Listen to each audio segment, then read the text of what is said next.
ఛానల్కి స్వాగతం. కాకినాడ జిల్లా జగ్గంపేట మండలంలోని మల్లిసాల గ్రామంలో ఐసీడీఎస్ వారి బొమ్మల కొలువు జగ్గంపేట ఐసీడీఎస్ ప్రాజెక్టు అధికారిని పూర్ణిమ గారి ఆధ్వర్యంలో దసరా సందర్భంగా మల్లిసాల అంగన్వాడీ కేంద్రం నందు బొమ్మల కొలువు మహోత్సవం జరిపి సంస్కృతి సంప్రదాయాలను ప్రతిబింబించే విధంగా దసరాలో జరుపుకునే బొమ్మల కొలువు ద్వారా ప్రాచీన వస్తువులే కాకుండా ఆధునిక వస్తు సముదాయాలను తెలియజేయడం ద్వారా పిల్లలలో కుతూహలం, ఉత్సాహం కలుగుతుంది. పిల్లలకు బొమ్మలంటే ఇష్టం, ఆడుకోవడం మరీ ఇష్టం. అంగన్వాడీ కేంద్రాలలో మాట, ఆట, పాట, కథ, సృజనాత్మకత ద్వారా అంశ పద్ధతిలో PP1, PP2 పిల్లలకు సంబోధన చేస్తారు. అందుకు అనుగుణంగా బొమ్మల కొలువు అంగన్వాడీ కేంద్రాలలో నిర్వహించడం జరుగుతుంది అని తెలియజేసి ప్రతి నెలలో మొదటి శుక్రవారం గర్భవతులకు బాలింతలకు ఫేస్ యాప్ ద్వారా బియ్యం, పప్పు, నూనె, బాల సంజీవని కిట్స్, పాలు, గ్రుడ్లు ఇవ్వడం జరుగుతుంది. అంగన్వాడీ కేంద్రాలలో ఇచ్చే ఈ వస్తువులను తింటున్నారా లేదా అని హౌస్ విజిట్స్ ద్వారా మా కార్యకర్తలు పర్యవేక్షణ చేస్తూ ఉంటారు. ప్రతి నెలా వీరికి 2 సార్లు తల్లుల సమావేశంలో గర్భిణీ, బాలింత తీసుకోవలసిన ఆహార పదార్థాలను తెలియజేస్తారు. గర్భిణీ స్త్రీలు ముఖ్యంగా అదనపు పౌష్టికాహారం తీసుకోవాలి. రక్తహీనతతో ఉంటే కడుపులో ఎదుగుతున్న బిడ్డకు సరియైన రక్తాన్ని ఇవ్వలేకపోతుంది. కడుపులో పిండం సరియైన ఎదుగుదల లేకపోవడం, తక్కువ బరువుతో పుట్టడం, ప్రసవ సమయంలో తల్లిబిడ్డ మరణించడం వంటి అనర్థాలకు దారితీస్తుంది. అందుకే గర్భిణీ తీసుకునే ఆహారం జెండా రంగుని పోలి ఉండాలి. ప్రతి గర్భిణి 1000 రోజుల సంరక్షణ తీసుకోవాలి అని తెలియజేశారు. ఈ కార్యక్రమంలో గ్రామ సర్పంచ్ సర్వశుద్ధి నూకరత్నం, ఎంపీటీసీ కనుమరెడ్డి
పల్లెటూరులో మనం ఎప్పుడు ఇలాంటి బొమ్మల కొలువులు ఎప్పుడు పెట్టుకోలేదు. ఎప్పుడో మనం ఎవరైనా ఇంట్లో చేస్తున్నప్పుడు పెద్దవాళ్ళు మాత్రం పేరెంటాలకి వెళ్తారు తప్ప పిల్లలకి వీటి గురించి తెలియదు.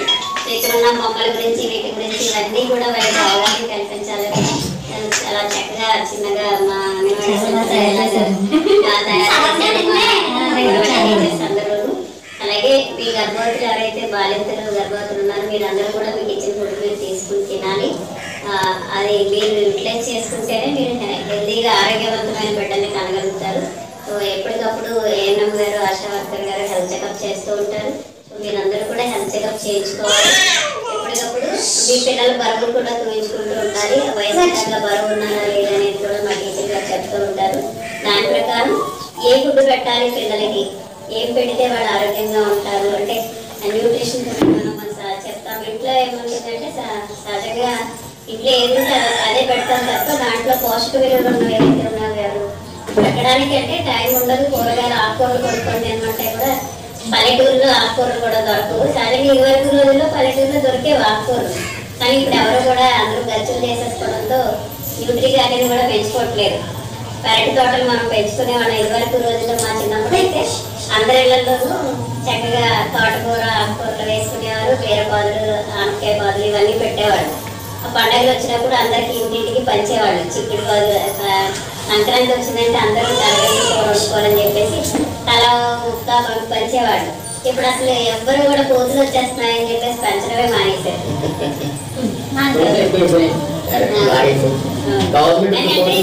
అరటి తోటలు అంటే మనం యాక్చువల్గా కుండీల్లో కూడా పెంచుకోవచ్చు. మనం గచ్చులు పెంచేసుకున్నా కానీ కుండీల్లో చక్కగా మేత కూర వేసుకోవచ్చు.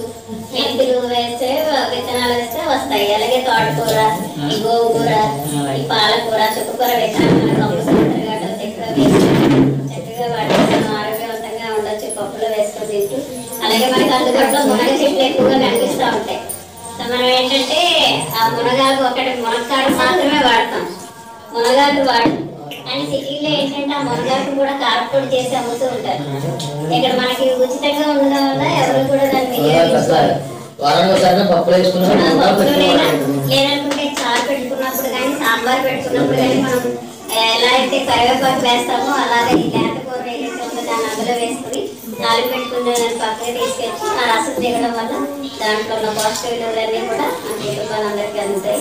మీరందరూ కూడా ఆరోగ్యవంతంగా ఉండాలి. అలాగే అందరూ ఆరోగ్యంగా ఉంటారు, కుటుంబం ఆరోగ్యంగా ఉంటుంది, ఆరోగ్యంగా ఉంటుంది.